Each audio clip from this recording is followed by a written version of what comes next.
ఆయన good morning అన్న. ఇలా ఈ రోజు అయితే మార్కెట్ కి అయితే వెళ్ళామన్నా 40 రూపాయలు అయితే మిర్చితో పడుతుందన్న. మిర్చి అయితే దాదాపు అయితే మన బండి మీద అయితే నెల రోజులు అయితే అవుతుందన్న. అలానే బెండకాయ వేద్దామని కూడా బెండకాయ అయితే మనకైతే నా చేతికి అయితే చిక్కట్లేదన్న. 40 రూపాయలు అయితే పడుతుందన్న. ఇలా కూరగాయ రేటు పెరిగితే మన వ్యాపారం ఎలానో ఏమన్నా కొద్దిగా దిగులు అయితే ఉందన్న. అలానే టమాటా అన్న ఇంకా 4 బాక్సులకి ఇంకా 5 బాక్సులు కలుపుదామన్నా కానీ టమాటా అయితే 150 నుంచి 300 రేట్ అయితే పడుతున్నా. కాకరకాయ అయితే చేతికి అయితే చిక్కలేదన్న. 40 రూపాయలు అయితే ఉంది ఇది అయితే. అలానే దోసకాయ అన్న వేద్దామని దోసకాయ కూడా చాలా అంటే చాలా రేట్ అయితే ఉందన్న. 35 రూపాయలు అయితే చెప్తున్నా. క్వాలిటీ అయితే చాలా బాగుంది.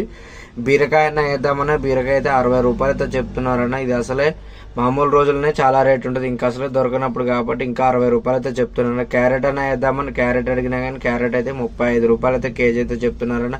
ఇలా మన వల్ల కాదని మిగిలిన సరికి అయితే తీసుకొని హైత్ నగర్ కుంట్లూరు రోడ్ అయితే బండి అయితే పెట్టాను. కేజీ అయితే 15 రూపాయలు చేసి అయితే బండి అయితే పెట్టాను. ఉంటానా మరి.